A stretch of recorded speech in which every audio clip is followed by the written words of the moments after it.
Morning students, welcome to online class.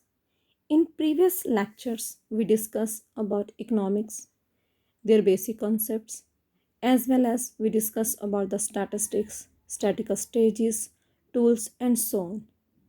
Now, today I'm going to discuss economics and statistics. Both are complementary to each other.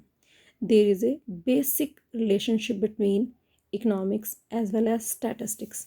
आज हम इसी topic के ऊपर discussion करने के लिए जा रहे हैं। एक्चुअली बहुत सारे पर्सनस के माइंड में क्वेश्चन आता है, इकोनॉमिक्स सेपरेट है, स्टैटिस्टिक्स सेपरेट सब्जेक्ट है, इन दोनों का कोई कॉम्बिनेशन नहीं है। Economics we can say micro economics, international economics, then macro economics and statistics, sometime we like to say quantitative technique, but no, इन दोनों में बहुत कॉम्बिनेशन है। इन दोनों के कॉम्बिनेशन से ही हम इकोनॉमी की प्रॉब्लम को समझ सकते हैं। और simply we say economics, knowledge about economics plus statistics, statistics में नंबर्स, अगर इन दोनों को कंबाइन किया जाए then there is a solution of all the problems और इकोनॉमिक प्रॉब्लम, चाहे वो इंडिविजुअल की हो, चाहे फर्म की हो, चाहे किसी सोसाइटी की हो, चाहे पूरे वर्ल्ड की हो, चाहे नेशन की हो, ये प्रॉब्लम को हम सॉल्व कर सकते हैं। In economics as we know discuss about the human behaviour, it is a social science. अभी तक हमने इसकी डेफिनेशंस के अंदर एक डेफिनेशन पढ़ी है स्कार्सिटी, जिसमें हमने डिस्कस किया था इकोनॉमिक्स एक ऐसा सब्जेक्ट है जो ह्यूमन बिहेवियर से डील करता है और बताता है कि हमारी बहुत सारी ज़रूरतें, अनलिमिटेड वांट्स होती हैं, जिनको पूरा करने के लिए हमारे पास लिमिटेड पैसा होता है। और इन दोनों को सामने रखते हुए हमारे पास प्रॉब्लम आती है, प्रॉब्लम ऑफ चॉइस, पहले किस चीज़ को फिल किया जाए। This is economics. And in statistics we discuss about collection, organization, presentation, analysis, interpretation of data। Numbers, calculations कैसे की जाती हैं, डाटा कैसे कलेक्ट किया जाता है, उसको ग्राफ की फॉर्म में कैसे इकट्ठा किया जाता है, कैसे प्रेजेंट किया जाता है, कैसे फाइनल रिजल्ट पहुंचते हैं, ये हम इसके अंदर डिस्कस करते हैं। तो दोनों सब्जेक्ट्स का आपस में रिलेशनशिप पाया जाता है।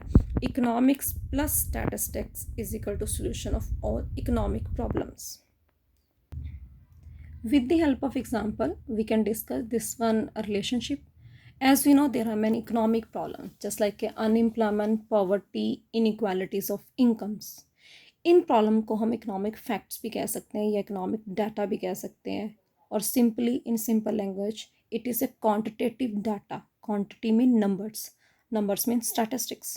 In your PDF, there is one example. Production of rice in India has increased from 89.14 million ton to 111.01 million tons. And then if we analyze this data, अगर हम इस डाटा को समझते हैं तो we can say there is increasement, that is 21.89, so it is good. Production of rice की production जो 2018 में 89 समथिंग थी, 2019 में 111 समथिंग होगी, और इन दोनों में जो चेंज हमने चेक किया वो 21.87 है। तो हम यहाँ पर एक वर्ड यूज़ करते हैं, that is good, it is a quality. यहाँ पर हमने प्रोडक्शन ऑफ राइस की बात की, राइस की प्रोडक्शन नंबर्स में चेक की गई 89 से 111, this is known as a quantity, this is known as a number, and numbers mean statistics. What is statistics? Statistics deal with numbers, numerical facts. And when we say there is increasement, that is known as a good or bad. Okay, अगर production बढ़ती है तो हमने यहाँ पर कहा अच्छी बात है, प्रोडक्शन इंक्रीज हुई, due to any reason, it can be green revolution effect. Similarly जितनी भी इकोनॉमिक प्रॉब्लम है, चाहे वो अनएम्प्लॉयमेंट है, चाहे पॉवर्टी है, इनइक्वालिटी है, एनी प्रॉब्लम इकोनॉमी के अंदर जितनी भी प्रॉब्लम पाई जाती हैं, अगर हमें इन प्रॉब्लम्स की रेशो या we can say how many peoples are unemployed, ratio of poverty, BPL, above poverty line, below poverty, अगर हमें ये नंबर पता चल जाते हैं then we try to solve the problem with the help of income. Income is also in the form of numbers.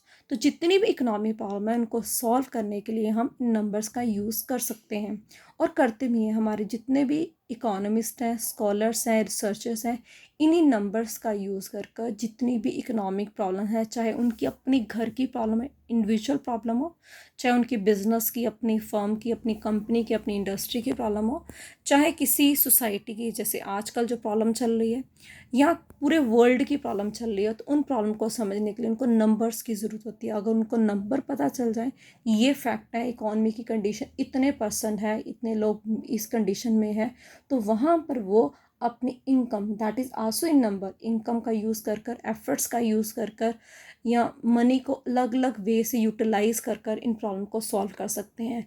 तो economics और statistics में म्यूचुअल रिलेशनशिप पाया जाता है। अभी तक जितनी भी पॉलिसीज़, थ्योरी, प्लानिंग, हाइपोथेसिस, जो कुछ अभी तक हमारी इकोनॉमिक्स में बना है, इनको समझने के लिए, इनके जितने भी इकोनॉमिक प्रॉब्लम्स के सॉल्यूशन थे, इन पॉलिसीज़ को समझने के लिए, डेवलपमेंट प्लान को समझने के लिए, जैसे लिबरेशन को हमने अडॉप्ट किया था, जो इकोनॉमिक्स के अंदर आता है, इनको समझने के लिए अगर हमारे पास डाटा ना होता, दैट इज़ इम्पॉसिबल। तो if not possible to make without data, अगर हमारे पास इकोनॉमिक्स का डाटा, स्टैटिस्टिक्स ना होती, तो हम इन प्रोग्राम्स को ना बना पाते। तो जितनी भी इकोनॉमिक प्रॉब्लम्स हैं, उनको समझने के लिए, या इकोनॉमिक्स को समझने के लिए, इकोनॉमिक्स की पॉलिसीज़ को फॉर्मुलेट करने के लिए, फोरकास्ट करने के लिए, इक्विलिब्रियम को शो करने के लिए, किसी फील्ड में डेवलपमेंट करने के लिए हमें नंबर्स की ज़रूरत होती है, फैक्ट्स की ज़रूरत होती है। तो फैक्ट्स हमें स्टैटिस्टिक्स से मिलते हैं। So there is relationship between economics and statistics, और both are complementary to each other.